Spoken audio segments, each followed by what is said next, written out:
আমার বন্ধুগণ, এত ভয়ঙ্কর কথা। রমজান পাওয়া মানে হলো নিজের জীবনের গুনাহ মাফ হয়ে যাওয়া। জ্বালিয়ে পড়ে সারখার করে দিতে হবে, সমস্ত গুনাহগুলোকে নিজের জীবন থেকে মাইনাস করে ফেলতে হবে। গুনাহটাকে রেখে রাখা যাবে না, যেমন করে হোক মাফ চাইতেই হবে। মাফ চাওয়ার জন্য আল্লাহ রাব্বুল আলামিন দুটো কথা বলেছেন, ইস্তাগফিরু রাব্বাকুম ইন্নাহু কানা গাফফারা, তুবু ইলাল্লাহি তাওবাতান নাসুহা, তওবা করো, ইস্তিগফার করো। আত-তাইবু মিনায-যামবি কামান লা যামবা লাহ, যে ব্যক্তি তওবা করবে তার তওবা কবুল হলে পরে তার আগের কোনো গুনাহ তার জীবনে থাকে না। মাফ চেয়ে নেব কার কাছে? আসতে বলেন না, কার কাছে? আল্লাহর কাছে। মাফ চাইতে কোনো লজ্জা আছে নাকি? আল্লাহর কাছে যখন চাইবো আমরা লজ্জা নিয়ে না বেহায়া হয়ে। ভালো করে কন, বলেন। লজ্জা নিয়ে আপনি কয়বার চাবেন? একবার চাইলে কি হবে? বারবার চায় কারা? বেহায়া হতে হবে। তাহলে কি হতে হবে বলেন? দুনিয়ার জীবনে আপনি যদি একটা লোকের কাছে বারবার চান, সে বলবে লজ্জা নাই, এত বলে কেন? কিন্তু আমার আল্লাহ চান, বান্দা লজ্জা নিয়ে আমার কাছে চাস না, তুই আমার কাছে বেহায়ার মতো চা। যত বেশি চাবি, যত বেশি বেহায়া হবে, আমি তোর প্রতি তত আমি আল্লাহ খুশি হয়ে যাব। জোরে বলে সুবহানাল্লাহ। মাফ চাওয়ার মাস আসতেছে সামনে। সুদ খাবো না, জেনার দিকে যাব না, এগুলো বড় বড় গুনাহ। তো বড় বড় গুনাহগুলোকে ছেড়ে দেব। জোরে বলি ইনশাআল্লাহ। হাজার রাতের তাহাজ্জুদ পড়লে যে সওয়াব হবে, তার চাইতে বেশি প্রাপ্তি হলো বড় একটা কবিরা গুনাহ ছেড়ে দেব। আমরা বড় বড় কবিরা গুনাহগুলো ছেড়ে দেব। জোরে বলি ইনশাআল্লাহ। সম্মানিত ভাইয়েরা, আমরা অতিরিক্ত কাজে বেশি যত্নশীল হই এবং অতিরিক্ত কাজের প্রশ্নগুলো আমাদের মাহফিলে বেশি আসে। যেরকম আজকে সন্ধ্যায় একজন প্রশ্ন করছে চাপাই থেকে, হুজুর আসসালামু আলাইকুম, কেমন আছেন হুজুর? এরকম একটা টান মেরে বলল, হুজুর একটা সমস্যা। কি? বলে যে জুতা পায়ে কি নামাজ হবে? দেখেন প্রশ্নের সাইজ দেখেন। জুতা পায়ে নামাজ হবে কিনা প্রশ্ন। হয়তো টেলিভিশনে মনে কোথাও দেখছে, মক্কা মদিনায় ওই কিছু হাজিরা হজ করতে আসে, ওরা জুতা পায়ে দিয়ে নামাজ পড়ে। জুতা তো কোনো, জুতা তো একটা পোশাক, এটা কেন হবে না? মোজা পায়ে নামাজ হয় না? জুতা যদি নাপাক না হয়, আমার দেশের জুতাটা আমাদের রাস্তায় চলাচল করতে গিয়ে অনেক নাপাকি থাকে, এই জন্য জুতাটা আমরা খুলে নামাজ পড়ি। জুতাও তো একটা পোশাক। জুতাটা কি? পোশাক। যদি চামড়া হয় এরপর মাসেও হবে, আপনার না খুললেও হবে। আলহামদুলিল্লাহ। আচ্ছা, আমার কথায় মনে হয় আপনারা কষ্ট পাচ্ছেন মনে হয়, নাকি? কারো কোনো অসুবিধা হচ্ছে না তো? বলি আলহামদুলিল্লাহ। তাহলে রোজা কি আজকের না আগের থেকে আছে? আগের থেকে আছে। আমি কিন্তু এই এলাকার মধ্যেই আছি, ওই যে কুতিবা আলাইকুমুস সিয়াম, এই এলাকার মধ্যেই কিন্তু আমি আছি। এর বাইরে আজকে আমার মনে হয় যাওয়া হবে না। যদি হয় যাওয়া, আমি চেষ্টা করব ইনশাআল্লাহ। আপনি যদি থাকেন আমিও থাকব। কতক্ষণ থাকবেন বলেন?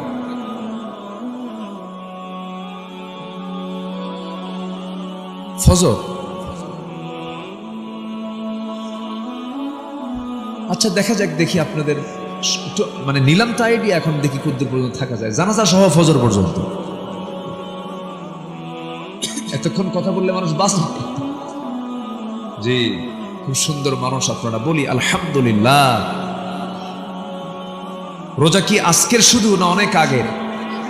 শুধু এই নবীর উম্মতের না আগের নবীর উম্মতের? দাউদ আলাইহিস সালাতু ওয়াস সালাম রোজা রাখতেন একদিন পর পর, একদিন পর পর, একদিন রাখতেন একদিন ভাঙতেন, একদিন রাখতেন একদিন ভাঙতেন। এরকম করে আল্লাহ রাব্বুল আলামিন কামা কুতিবা আলাল্লাযীনা মিন ক্বাবলিকুম লাআল্লাকুম তাত্তাকুন, আগের যুগের অনেকের উপরে, সবার উপরে আল্লাহ রাব্বুল আলামিন সিয়ামকে ফরজ করেছিলেন। রোজা রেখেছিলেন একজন মহিলা, সেই মহিলার গর্ভে আল্লাহ রাব্বুল আলামিন একটা সন্তানও দান করেছিলেন, যে সন্তানটা ছিলেন আল্লাহর পয়গম্বর। তিনি এখনো মারা যান নাই। আল্লাহ পাক তাকে আসমানে তুলে নিয়েছেন, আবার তিনি দুনিয়াতে আসবেন। বলুন তো সেই মহিলার নামটা কি? কি না? তার ছেলের নামটা কি? মারিয়ামের বাড়ি কোথায়? কালাই। কি যেন কালাই কুলে। জি, সুন্দর করে জবাব দিয়েছেন। আলেম মানুষ তো। আমাদের প্রথম কিবলা কোনটা বলেন? বাইতুল আকসা। বাইতুল আকসা কোরআনের ভাষা হলো বাইতুল আকসা। আসরা বিআবদিহি লাইলাম মিনাল মসজিদিল হারাম ইলাল মসজিদিল আকসা। মসজিদুল আকসা, এই মসজিদুল আকসার পাশেই তার বাড়ি ছিল। বাপটাও বড় সম্ভ্রান্ত ছিলেন, বংশটাও বড় সম্ভ্রান্ত ছিল। আল্লাহ রাব্বুল আলামিন তার বাবার কথা কোরআনে উল্লেখ করেছেন, ইন্নাল্লাহা আসতাফা آدم ونوحا وآل إبراهيم وآل عمران على العالمين। জোরে বলুন আল্লাহু আকবার। আল্লাহ রাব্বুল আলামিন আলে ইমরানকে গোটা বিশ্ববাসীর উপরে বিশেষ মর্যাদা দান করেছেন। মেয়ের নামেও সূরার নামকরণ আছে সূরা মারিয়াম, আবার বাবার নামেও আছে সূরা আলে ইমরান। এত বড় কোরআন 114 সূরা যেখানে স্থান পেয়েছে, তার দুটা সূরা জুড়েই বাপ আর বেটি। বাপ আর বেটি এলাকায় কি কয়? বেটি রে। সিরাজগঞ্জে কয় গেদি। কি কয়? গেদি, গেদা। হ্যাঁ, আবার ওইদিকে বরিশালে বলে গেদু। হ্যাঁ হ্যাঁ, গেদু বলে। সিলেটে বলে পোয়া পুই। ছেলে হলো পোয়া, মেয়ে হলো পুরি অথবা পুই, এরকম বলে। চিটাগাং বলে হলো মরদ পোয়া। কি মরদ পোয়া। কত ভাষা! এই ভাষাগুলো কে দিয়েছেন বলেন তো? আসতে বলবেন না, কে দিয়েছেন? এক লাইন মারলেই টের পাওয়া যায় এটা জয়পুরহাট। এক লাইন টান দিলে বোঝা যায় যে এটা বগুড়া। এক লাইন টান দিলে বোঝা যায় এটা চাপায়। প্রত্যেকটা আঞ্চলিক পাসওয়ার্ড, এগুলো আঞ্চলিক পাসওয়ার্ড। আঞ্চলিক পাসওয়ার্ড না এটা? যেরকম মোবাইলের পাসওয়ার্ড থাকে, এটা আঞ্চলিক পাসওয়ার্ড। আপনি ঢাকায় ঢুকবেন, ভাষা চেঞ্জ। রংপুর ঢুকে গেছেন, মুই দিয়ে শুরু হয়েছে। মুই মুই মানেই তো কোথায় চলে গেছেন আপনি? রংপুর। বহুদিন আগে আমি আমার মেবি নোয়াখালীতে একটা মাহফিল ছিল, বহুদিন আগের কথা। এক মাহফিলে গেলাম, আমাকে বললো, হুজুর গোটা দেশেইতে চলেন, আমাদের নোয়াখালীর ভাষাতে একটু অস্পষ্ট, চিটাগাং তার অস্পষ্ট, একটু উত্তরবঙ্গের এমন একটা বাক্য বলবেন যেটা আমরা বুঝবো না। তো আমি চিন্তা করলাম কি বলা যায়, তো ভাবলাম যে একটু উত্তরবঙ্গের গেটওয়ে বগুড়ার কয়েক মাথা। বগুড়া তো শুধু মাথা না, 7 মাথা, 4 মাথা, 3 মাথা, আমারও মাথা। তো এই মাথা মাথার সাইড সুট দিয়ে ভাবলাম যে দেখি তো একটা বাক্য বলা যায় না। তো বললাম, ভাই আপনি শোনেন মনোযোগ দিয়া। তুমি বলতে, বলেন। কে রে তুই আলুতে আলু ওয়াক্কালি আলু। কি কথা বলছেন? আলুতে আলু ওয়াক্কালি আলু। উনি তো আর এটা বোঝার কথা না, এটা তো খুব কঠিন ব্যাপার। ভাষা কিন্তু সহজ না, খুব কঠিন। কে রে তুই আলুতে আলু ওয়াক্কালি আলু, বোঝার তো কোনো কায়দাই নাই। তাই বললাম, ভাই আমি তো বলে ফেলছি, আপনি কি বললেন? আমি বললাম, আপনি বুঝলেন কি সেটা আগে বলেন। তো বলতেছে, বুঝলাম এটাই, যেহেতু উত্তরবঙ্গ আলুর দেশ, আলু দিয়ে কোনো একটা কিছু হবে। আসলে কি আলুর কোনো ফাংশন আছে? অথচ বাক্যের মধ্যে আছে 3টা আলু। কে রে তুই আলুতে আলু ওয়াক্কালি আলু। কয় আলু আছে?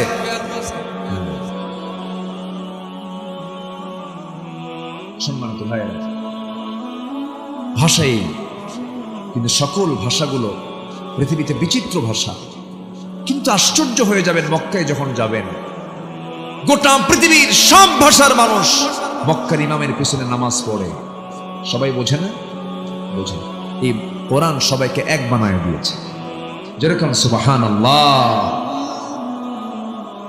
আল্লাহ রাব্বুল আলামিন এটা এমন একটা ইউনিটির জায়গা বানায় দিয়েছেন, একত্রিত হওয়ার জায়গা বানায় দিয়েছেন। বান্দা নামাজে দাঁড়িয়ে তুমি যে ভাষায় হও না কেন, তোমার মুখ থেকে বের করতে হবে আলহামদুলিল্লাহি রাব্বিল আলামিন। সবাই বলুন আলহামদুলিল্লাহি রাব্বিল আলামিন আর রহমানির রহিম মালিকি ইয়াউমিদ্দিন ইয়্যাকা না'বুদু ওয়া ইয়্যাকা নাস্তাঈন। আল্লাহু আকবার। কি আরব বলেন, কি আজমি বলেন, কি আমেরিকা বলেন, কি ব্রিটেন বলেন, কি জাপান বলেন, কি কোরিয়া বলেন, যেই দেশের মানুষ হন না কেন, কোরআন আপনি যখন পড়া শুরু করবেন, নামাজ যখন শুরু হয়ে যাবে, গোটা মুসলমান জাতি এক হয়ে গেছে। আল্লাহু আকবার। কি ইউনিটি। এবং কোরআনটাকে আল্লাহ পাক আরবিতে সিলেক্ট করেছেন। কিসে সিলেক্ট করেছেন? আরবিতে। এটাকে আল্লাহ পাক অন্য ভাষায় দেননি কেন? অন্য ভাষায় মানুষ পারত না। এটা ছোট্ট ছোট্ট বাচ্চার সিনার মধ্যে কোরআন কে তুলে দিয়েছেন? আল্লাহ। আমার এই হাত সাক্ষী, আমি 6 বছর বাচ্চার মাথায় আমি দস্তরবন্দি দিয়েছি, 30 বার কোরআন তার মুখস্থ। এই তো মিসবার এলাকায় কোথায় যেন আসছিলাম, কয়দিনে হাফেজ? 6 মাসে সে হাফেজ হয়ে গেছে। 6 মাসে। তাও একটা মেয়ে, ছোট্ট একটা মেয়ে, মঞ্চে সে তেলাওয়াত করলো, 6 মাসে সে হাফেজ হয়ে গেছে। এদেশের একজন বড় মুফতি, সবাই তার নাম জানবেন। আমার একসঙ্গে কাতার সফর ছিল, উনি কাতারে বেশ কিছুদিন নির্বাসিত ছিল, জেলও খেটেছেন দেশে বহুদিন ধরে। মুফতি কাজী ইব্রাহিম হাফিজাহুল্লাহ, নাম শুনেছেন তো? উনি হাফেজ হয়েছেন বেশি দিন না, মাত্র 36 দিন। কয়দিন বলেন? অনেক দিন না? অনেক দিন। কোরআন যদি অন্য ভাষায় নাজিল হতো, এটা হতো না। পৃথিবীর সব মানুষের জিহবার সাথে কোরআনটাকে আল্লাহ পাক ব্যালেন্স করে দিয়েছে। কোরআনটা শিখবো, জোরে বলি ইনশাআল্লাহ। দুঃখজনক হলো সত্য, জাতিকে পরিকল্পিতভাবে কোরআন থেকে দূরে রাখা হয়েছে। পরিকল্পিতভাবে। 20 কোটি মুসলমানের দেশ বাংলাদেশ, কিন্তু সিংহভাগ মানুষ কোরআনটাকে সহি করেই পড়তে পারে না। যদি আমি বলি এখানে যারা বসে আছেন কোরআনকে সহি করে পড়তে পারেন, এমন হাত কি বেশি উঠবে? বেশি উঠবে? হাতে গোনা কয়েকজনের হাত হতে উঠতে পারে। সহি করে কোরআন পড়ার মুসলমান আমার দেশে নাই। আমার 2 চোখ সাক্ষী, আমি মালয়েশিয়া দেখে এসেছি। এমন কোন মুসলিম নাগরিক নাই যে শুধু নামাজ পড়ে না, নামাজ পড়ার যোগ্যতাও রাখে। কেন? তাদের সিলেবাসের মধ্যেই, তারা পড়া অবস্থায় তাদের সিলেবাসের মধ্যেই অটোমেটিকলি 3 থেকে 4 পারা তাদের কোরআন মুখস্থ হয়ে যায়। আমার দেশের সিলেবাসে কি তাই আছে? আসতে বলবেন না আছে? বরঞ্চ যতটুকু ছিল তাও বিগত সরকার তা কি মুছে ফেলে দিয়েছিল, শেষ করে দিয়েছিল। বিসমিল্লাহ পছন্দ হয়নি ওদের, আল্লাহ পছন্দ হয়নি, ইসলাম পছন্দ হয়নি, আল্লাহ ওদেরকে অপছন্দ করে ডাস্টবিনে নিক্ষেপ করে দিয়েছে। যা, আল্লাহ আছেন না নাই বলেন তো? একটু কথা তো আসবেই ভাই, না রাগ করতেছেন নাকি আপনারা? একটু কথা আসবে তো। জেল আমিও খাটছি ভাই, জেল আমিও খাটছি। 2018 সালে আমার বাড়ি ঘেরাও করে ফেলছে অনেক পুলিশ। ডাক দিয়ে বলে, হুজুর চলেন। কোথায়? থানায় চলেন। কেন? চা খেতে। চা খাওয়ার জন্য এত পুলিশ কেন? নিয়ে চলে গেল, বসলাম। ওসি মহোদয় আমার দিকে তাকায়া কিচ্ছু কয় না, ফেল ফেল করে চেয়ে আসার চোখে পানি। তো বললাম, আপনি কাঁদলেন কেন? কি হয়েছে? হুজুর আমি আপনার খুব ভক্ত, কি করব? উপায় নেই, উপরের চাপ, চাকরি বাঁচানো তো ফরজ। আমি বললাম, ইমান বাঁচানো তো নফল। টেনে হেঁচড়ে আমারে নিয়ে চলে যাবে। আমি বললাম, টেনে টানতে হবে না, হাসরাতে হবে না, আমি এমনি যাব। কোর্টে চালান দিল। কোর্ট থেকে জজও চিনে। জজ আমার দিকে তাকায়া জিব্বাই কামড় মারে আর কয়, উপায় তো নেই, আমার তো হাতে কোনো শক্তি নাই। কারণ উনি যদি জামিন দেন ওনার চাকরি থাকবে না, কারণ ওই আইনে জামিন নাই। আমার পাঠায় দিল জেলখানায় ঢুকলাম, দুঃখ তো নাই, কারণ ওবাইদ ইবনুল জাররাহ নামে একজন সাহাবী যুদ্ধে অংশগ্রহণ করলেন। বদর যুদ্ধ তেমন একটা যুদ্ধের নাম, যে যুদ্ধে বাবা আসছে এক পক্ষ নিয়ে, ছেলে আসছে আরেক পক্ষ নিয়ে, ভাই আসছে এক পক্ষ নিয়ে আর ভাই আসছে আরেক পক্ষ নিয়ে, ভাই ভাইয়ের যুদ্ধ, বাপ বেটা যুদ্ধ, আত্মীয় যুদ্ধ, রক্ত যুদ্ধ। আমার নবীজি বদর যুদ্ধের দিন সকালবেলা বলছেন, সাহাবীরা যুদ্ধের ময়দানে গিয়ে তোমরা কেউ কারো বাপকে পাবে, কেউ কারো ভাইকে পাবে, কেউ কারো নিজের আপন জনকে পেয়ে যাবে, শ্বশুরকে পাবে, জামাইকে পাবে, তোমরা কি লড়াই করতে পারবে নাকি? সঙ্গে সঙ্গে সাহাবে কেরাম বলছেন, ইয়া রাসূলুল্লাহ, আল্লাহর কসম করে বলি আমরা আল্লাহ এবং রাসূলকে জীবনের সকল কিছুর চাইতে আপনাকে বেশি ভালোবাসি। কোনো চিন্তা নাই, কোনো টেনশন নাই, ইয়া রাসূলুল্লাহ, ইয়া হাবিবাল্লাহ, কোনো চিন্তা করবেন না, আমরা আছি।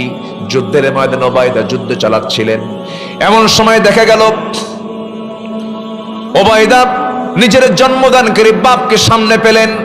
সামনে পাওয়ার সঙ্গে সঙ্গেই মনে করলেন, আরে এই বাবা আমাকে কোলে পিঠে মানুষ করেছেন, কেমন করে আঘাত করি।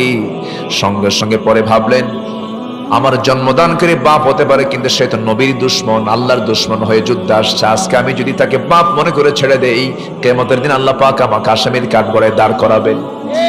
বাপকে বাপ না মনে করে, শিরকের প্রতীক মনে করে তরবারি আবার কষমুক্ত করে গর্দান বরাবর হাঁকায়া দিলেন, মস্তকটা ছিটকে পড়ে গেল। সঙ্গে সঙ্গে দুনিয়া থেকে বিদায় হয়ে গেল। বাপ সন্তানের হাতে দুনিয়া থেকে নিহত হয়ে গেছে।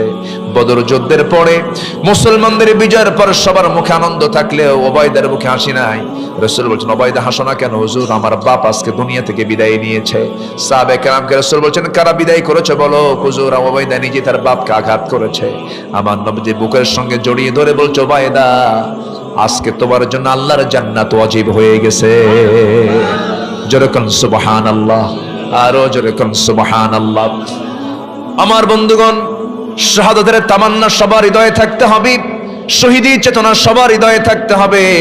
আমার বন্ধুগণ, ওমরে ফারুকের নাম সবাই শুনছেন তো নাকি? ওমরে ফারুকের নাম সবাই শোনেন না? কয় নাম্বার খলিফা বলেন? 2 নাম্বার খলিফা। বহুদিন আগে এক মাহফিলে বললাম, ওমরে ফারুককে চিনেন কে? সামনে থেকে ছোট্ট একটা ছেলে দাঁড়ায় বলে, হুজুর আমি চিনি। কে? আমাদের বাড়ির দোতলায় ভাড়া থাকে।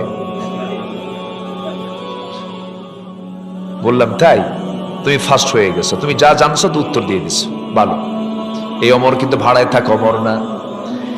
এই ওমর সাধারণ কোন ওমর নয়, দুবচে চাদম দিকের ওমর না। এটা হলো আমার নবীর সাহাবী ওমর, 2 নম্বর খলিফা। সারা জীবন দোয়া করেছেন, আল্লাহুম্মা রযুকনি শাহাদাতান ফি সাবিলিক ওয়াজআল মাউতি ফি বালাদি রাসূলিক।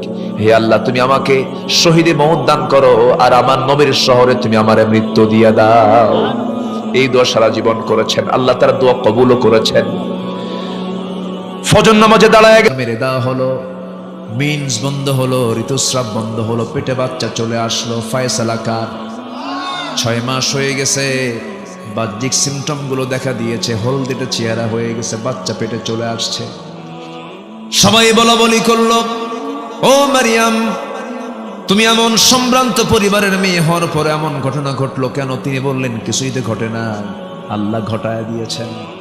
সুবহানাল্লাহ, আমার তো কোনো দোষ নাই, এখানে আমার কিছুই করার নাই। আল্লাহ পাক আমাকে স্বামী ছাড়া সন্তান দিয়েছেন। কেউ তো বিশ্বাস করলোই না, বরঞ্চ সন্দেহের তীর চলে গেল আল্লাহর পয়গম্বর জাকারিয়ার দিকে। জাকারিয়া আলাইহিস সালাতু ওয়াস সালাম সন্দেহের মধ্যে পড়ে গেলেন। শেষ পর্যন্ত করাত দিয়ে চিরি 2 টুকরা করে তাকে শহীদ করে ফেলা হলো। মারিয়াম আলাইহিস সালাতু ওয়াস সালামকে মারতে মারতে রক্তাক্ত করে ফেলে দেওয়া হলো। আহারে, একে তো পেটের সন্তান, খাবারের প্রয়োজন বেশি, সেবার প্রয়োজন বেশি, সেবা তো হলোই না, উল্টা তারপরে জুলুম করা হলো, রক্তপাত করে দেওয়া হলো। তাফসীর আসছে, মারিয়াম আলাইহিস সালাতু ওয়াস সালাম বাইলহাম উপত্যকার দিকে চলে গেলেন। সন্তান পেটে 10 মাস পূরণ হয়ে গেছে, শুকনো ডালের নিচে ঘুমিয়ে পড়েছেন। শুকনো ডালে কোনো পাতা নাই, কোনো ফলমূল নাই। ঘুম থেকে জাগা পেয়ে দেখেন তার ডান পাশে সদ্য সন্তান ঈসা আলাইহিস সালাতু ওয়াস সালাম হাত পা নড়াচড়া করতেছেন। এই পৃথিবীতে কয়েকজন নারী সন্তান ডেলিভারির সময় দুনিয়ার কোনো ধাত্রী প্রয়োজন হয় নাই, আল্লাহ সরাসরি ফেরেশতা পাঠায়া তাদেরকে সহযোগিতা করেছে। এর মধ্যে মারিয়াম একজন অন্যতম নারী ছিলেন। সন্তানটা বুকের মধ্যে নিলেন, জীবনী শক্তি ফিরে পেলেন, মনটা তার ফ্রেশ হয়ে গেল, খুবই পরিতৃপ্তি পাচ্ছিলেন। শুকনো ডালের দিকে তাকায় দেখেন পাতাগুলো সবুজ শ্যামল রূপান্তরিত হয়ে গেছে। ফলমূলগুলো পারলেন, বিসমিল্লাহ বলে তিনি এগুলো খেয়ে নিলেন, জীবনের শক্তি ফিরে পেলেন। সন্তানকে দুধ পান করালেন। সন্তান যখন দুধ পান করলো, সন্তানটা সুস্থতা বোধ হচ্ছিল সন্তানের মধ্যে, মাও সুস্থতা বোধ হচ্ছিল দুজনের মধ্যেই।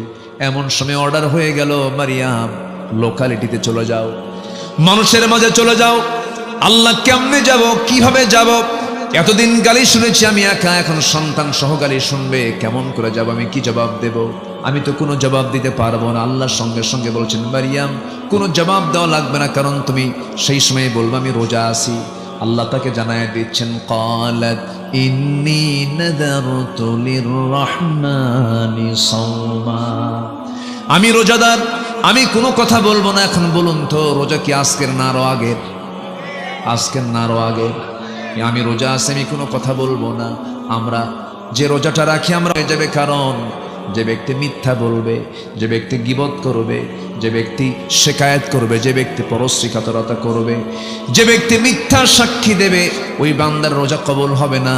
রোজার বাইরেও করবে, রোজার ভিতরেও করবে, এমন বান্দার রোজা কোনোদিন আল্লাহর দরবারে মঞ্জুর হবে না, বলেছেন মুহাম্মদ সাল্লাল্লাহু আলাইহি ওয়াসাল্লাম।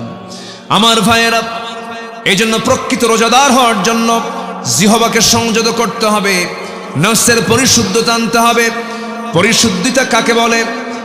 ওযু করলাম পরিশুদ্ধ হলাম না, না গোসল করলাম পরিশুদ্ধ হলাম তা নয়। আল্লাহ বলছেন পরিশুদ্ধতা কাকে বলে, তাসকিয়া কাকে বলে। ক্বাদ আফলাহা মান তাযাক্কা ওয়া যাকারা ইসমা রাব্বিহি ফাসাল্লা। قد أفلح من زكاها وقد خاب من دساها। জোরে বলুন আল্লাহু আকবার। নফসকে ঠিক করতে হবে রে ভাই, নফস যদি ঠিক হয়ে যায় সব ঠিক হয়ে যাবে। নফসের ট্রিটমেন্ট আমরা করব, জোরে বলি ইনশাআল্লাহ। নফসের ট্রিটমেন্ট করার মাস আসতেছে, কোন মাস বলেন? আসতে বলবেন না কোন মাস? এই চোখে বেশি বেশি পানি আনতে হবে, এই মুখে কম হাসি আনতে হবে। এই দুনিয়াতে কাফেররা হাসবে, ইমানদাররা কাঁদবে, আর ওই আখিরাতে ইমানদাররা হাসবে, কাফেররা কাঁদবে। দুনিয়াটি ইমানদারদের জন্য কান্নাকাটি করার জায়গা। আমি যখন মার পেট থেকে দুনিয়াতে এসেছি, আমার প্রথম ভাষা ছিল কান্না না হাসা, কাঁদা না হাসা। কাঁদা ছিল আমার প্রথম ভাষা। এই দুনিয়াতে কান্নাকাটি করার জায়গা রে ভাই। তবে কান্নার মধ্যে সবচেয়ে শ্রেষ্ঠ কান্নার জায়গা হলো সেজদার ভিতরে। কাঁদবে যত বেশি, কাঁদবে যত বেশি, তার সম্মান তত বেশি হয়ে যাবে। আমার নবীর মতো কিয়ামত পর্যন্ত কেউ কাঁদতে পারবে না। আমার নবী যে চোখের পানি ফেলেছেন, সবচেয়ে বেশি কেঁদেছেন মুহাম্মদ সাল্লাল্লাহু আলাইহি ওয়াসাল্লাম। এই জন্য আমরা কাঁদবো বেশি করে সেজদার মধ্যে, রুকুর মধ্যে। আমার বন্ধুগণ, বান্দার দোয়া কবুলের সবচেয়ে শ্রেষ্ঠ জায়গা হলো সেজদা, সেজদা, সেজদা। সেজদায় যদি পড়ে আমরা কাঁদতে পারি, আমার চোখের পানি এক ফোঁটা হতে পারে, কিন্তু যদিও পানির পরিমাণ কম, কিন্তু আপনি কি জানেন আমার চোখের কান্নার এক ফোঁটা পানি দিয়ে 7টা জাহান্নামের আগুন আল্লাহ পাক নিভাইয়া দিবে। আমরা কাঁদবো কার কাছে? আসতে বলবেন না, কাঁদবো কার কাছে? মারিয়াম আলাইহিস সালাতু ওয়াস সালাম যখন তিনি সন্তানকে নিয়ে 3 দিন পার করলেন, চোখের পানি ফেলে ফেলে কাঁদেন। এত বড় একটা কঠিন পরীক্ষার সম্মুখীন হয়েছেন, একটা বারের জন্য তিনি মন খারাপ করলেন না। আল্লাহ এবারে বলছেন তোমাকে মানুষের মাঝে যেতে হবে। চলে গেলেন, চুপ থাকলেন, রোজা থাকলেন। যখন তিনি বললেন আমি রোজা আছি, আমি কোনো কথা বলবো না, যা কথা তোমরা আমার সন্তানের সঙ্গে বলো। তারা বলল মরিয়ম তো পুরাটাই পাগল হয়ে গেছে, এই 3 দিনের বাচ্চা কেমন করে কথা বলে?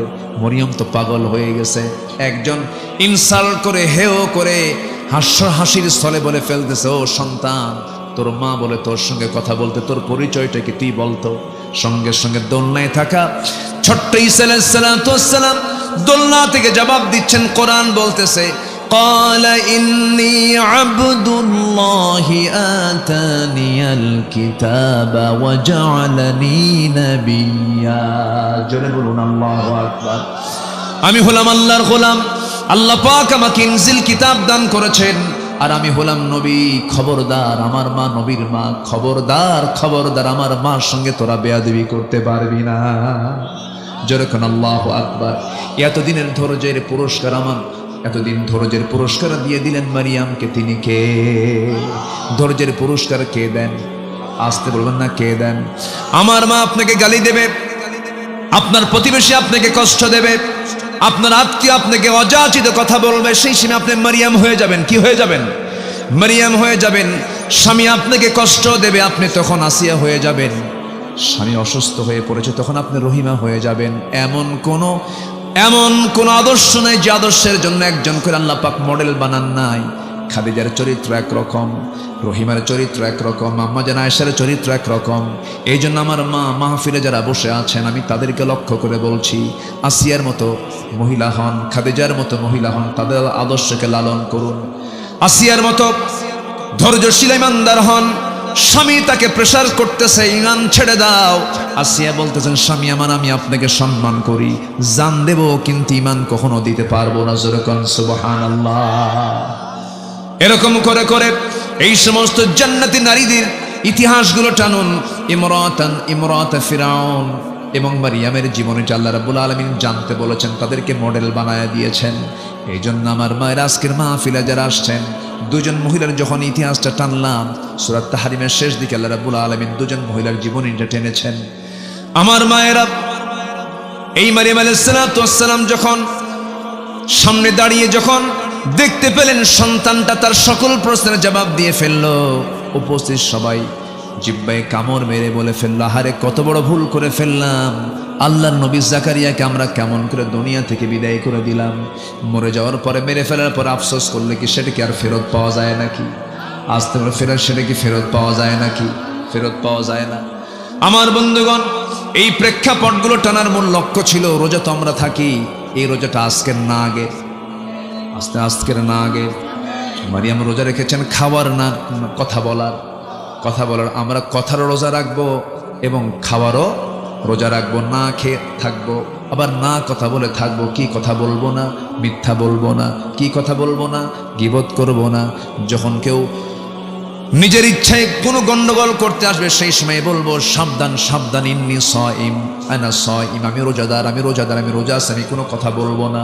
এরকম করে 30 দিন যদি কোনো বান্দা প্র্যাকটিস করতে পারে, মিথ্যা বলবো না, গীবত করবো না, এই নিয়মিত অভ্যাস যদি থাকতে পারে, 1 মাস যদি এই ট্রেনিং নিতে পারে, বাকি 11 মাস সে কখনো মিথ্যা কথা আর বলতে পারবে না। আল্লাহু আকবার বল। আমরা এই ট্রেনিং নেব না ইনশাআল্লাহ? নামাজ 5 ওয়াক্ত পড়বেন কারা কারা? একটা হাত তুলে দেখান দেখি। 5 ওয়াক্ত নামাজ পড়বেন কারা কারা? অনেকে হাত তোলে নাই, চিন্তায় আছে, হুজুর কি বিপদে পড়লাম। হাত তোলেন না ভাই, কি আছে? তোলেন। একজন ভাই দাড়ি রাখে নাই, দাড়ি রাখবে না। আমি তাকে, ভাই আপনি যখন বলছেন আমি আর জীবনে দাড়ি কাটবো না। কই ভাই, কই? কোথায়? দাঁড়ান, দাঁড়ান।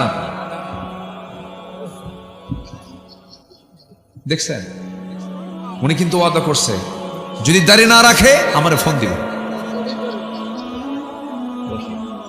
আল্লাহ কবুল করুন, জোরে বলি আমিন।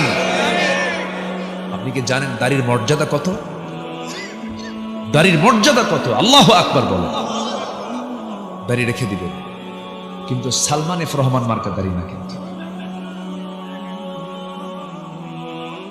কি কথা বলছেন ভাই?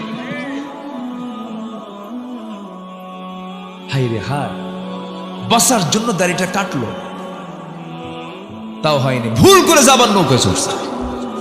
কোথায় চড়ছে? নৌকায় চড়ছে। ধরে ফেলছে, কোস্টগার্ড ধরে ফেলে বললো চলেন। আইনমন্ত্রী বলছে, স্যার চলেন, চিনছে আপনাকে, চলেন। আমি কি একা আসছি? আমি তো জামাতের সাথে আসছি। দেখছেন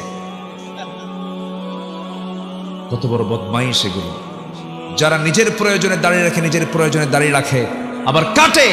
এরা রাসূলের সুন্নাত মানে না, এরা ভণ্ডামি করেছে, ভণ্ডামি। আল্লাহ তুমি হেফাজত করো, জোরে বলি আল্লাহুম্মা আমিন। সম্মানিত ভাইয়েরা,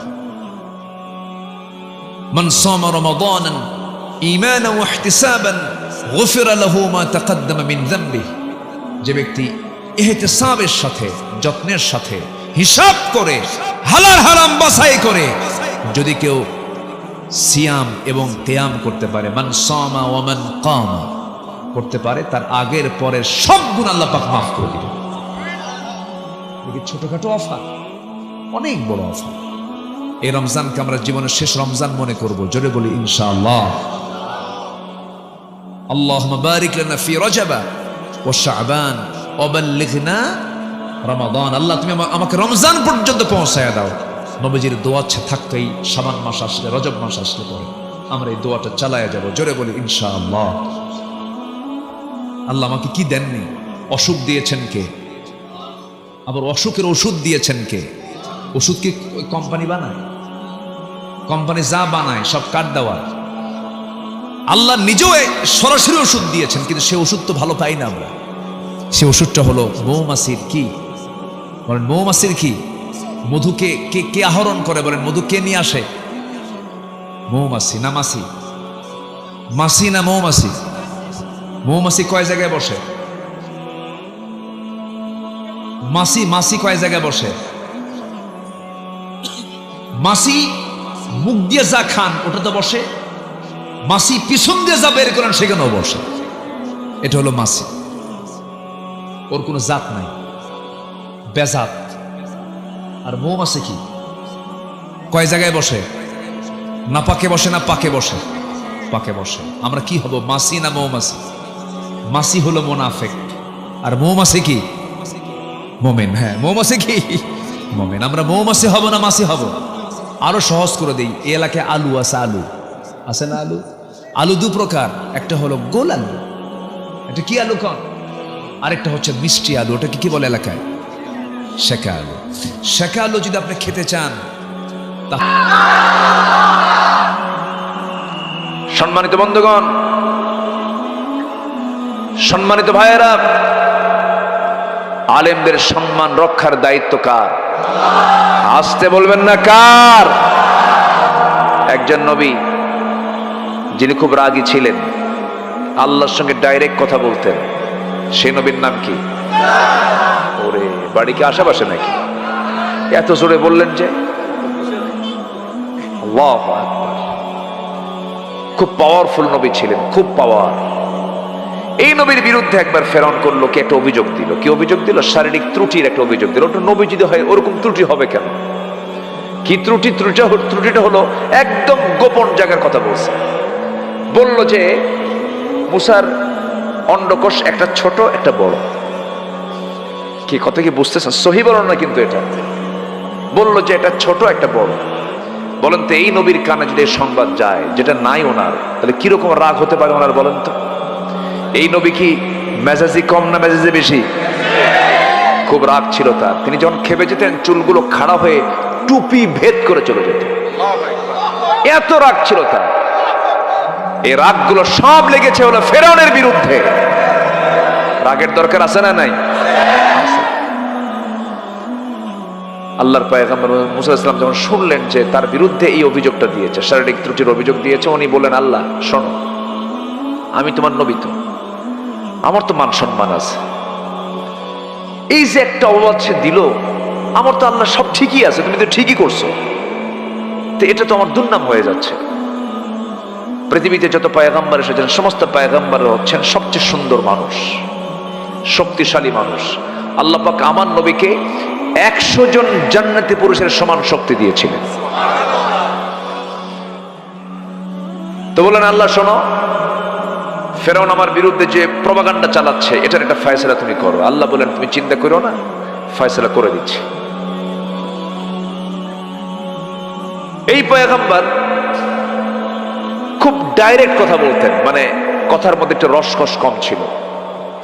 আল্লাহ একদিন বলেন, আল্লাহ মুসা ইযহাব ইলা ফিরআউনা ইন্নাহু তাগা, তুমি একটু ফেরাউনের কাছে গিয়ে কালিমার দাওয়াত দাও। কাল্লা, আমি তো যাব, কিন্তু আমার জিহ্বা তো পারে না। কেন? কই একটা হয়ে যায় আরেকটা, তো করতে কাম সারা, জিহ্বা খাটো, তুমি যদি ঠিক করে দাও তখন যাব।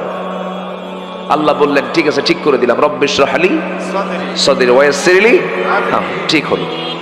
এবার আল্লাহ বলছেন, শোনো, দাওয়াত দিতে নিয়ে যেন কোনো ভুল না হয়, একটু সুন্দর করে নরম সুরে কালিমার দাওয়াত দিবা। উনি বলছেন, আল্লাহ এই কাজ তো আমি পারবো না, আমার কথা ডাইরেক্ট, আমি ওরকম করে পারি না। তবে আমার ভাই, বড় ভাই হারুন, ও খুব মিষ্টভাষী, ও খুব সুন্দর করে কথা বলতে পারে, আল্লাহ বলছেন তোমার ভাইয়ের যখন তুমি প্রশংসা তোমার মুখ দিয়ে করেছো, এই মুহূর্তে তোমার ভাইকেও আমি আল্লাহ নবুয়ত দিয়ে দিলাম। তিনি এমন নবী ছিলেন যার শ্বশুরও নবী ছিলেন, তার ভাইও নবী ছিলেন, তার ভাগিনা একজন নবী ছিলেন। আল্লাহু আকবার বলেন। তাহলে মোট নবী কয়জন? শ্বশুর নবী, নিজে নবী, ভাই নবী, ভাগিনা নবী। আল্লাহু আকবার। নবী পরিবার দিছেন কালেমা ইলাহা ইল্লাল্লাহু ওয়াহদাহু লা শারীকা লাহু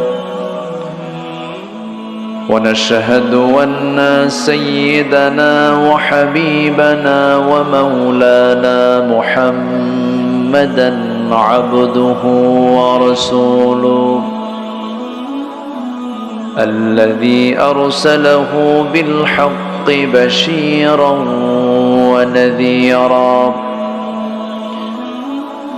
وداعيا إلى الله بإذنه وسراجا منيرا فقد قال الله تعالى في كلامه المجيد وفرقانه الحميد أعوذ بالله من الشيطان الرجيم بسم الله الرحمن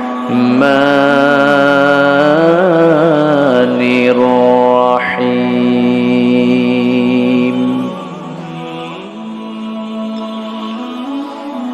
يا أيها الذين آمنوا لا تتخذوا آباءكم وإخوانكم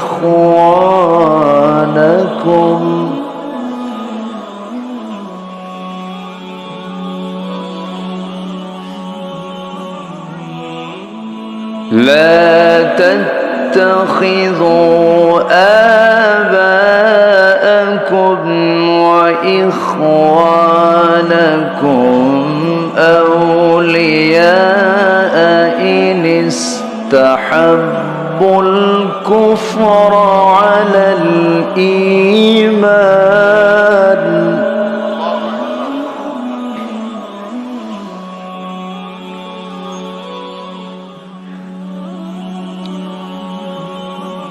إن استحبوا الكفر على الإيمان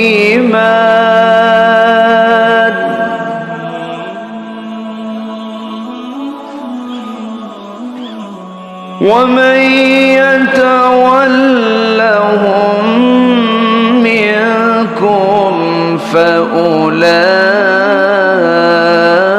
فأولئك هم الظالمون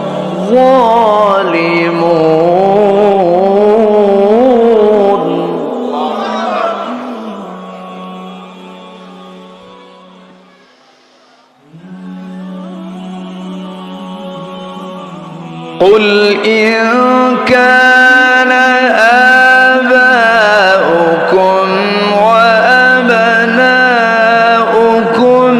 وإخوانكم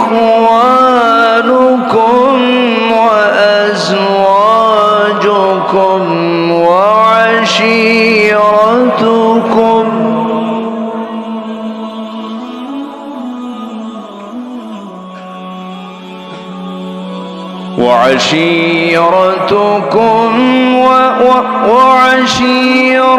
وعشيرتكم وأموال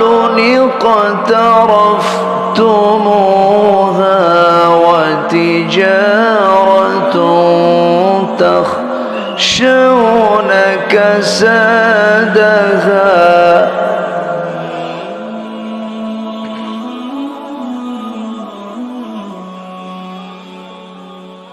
ومساكن ترضونها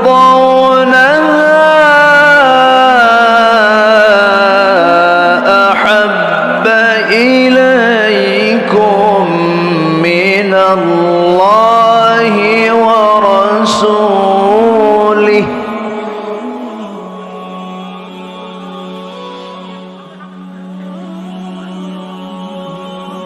الله ورسوله وجهاد في سبيله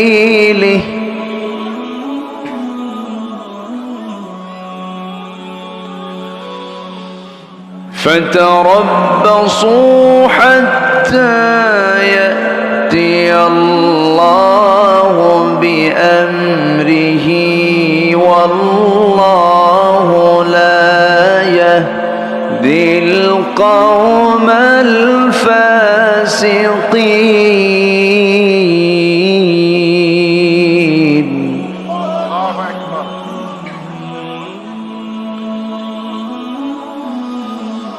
الله أكبر. بسم الله الرحمن الرحيم.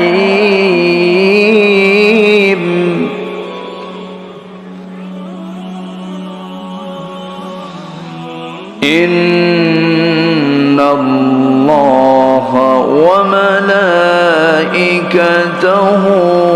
يصلون على النبي يا أيها الذين آمنوا صلوا عليه وسلموا تسليما. اللهم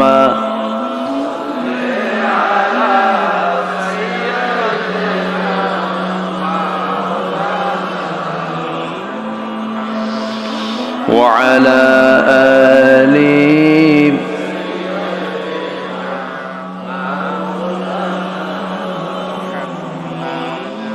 একটু মোহাম্মদ দিয়ে নবীর প্রেমে মাতোয়ারা হয়ে জবান খুলে আওয়াজ দিয়ে সবাই বলুন আল্লাহুম্মা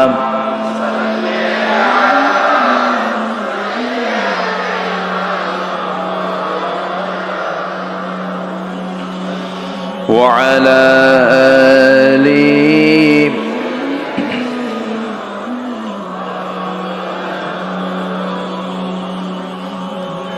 সবাই বলুন বালাগাল উলা বিকামালিহি কাশাফাত তুজা বিজামালিহি حسنت جميع خصاله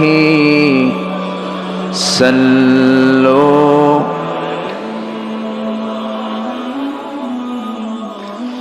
سراج الملة تمحي فخر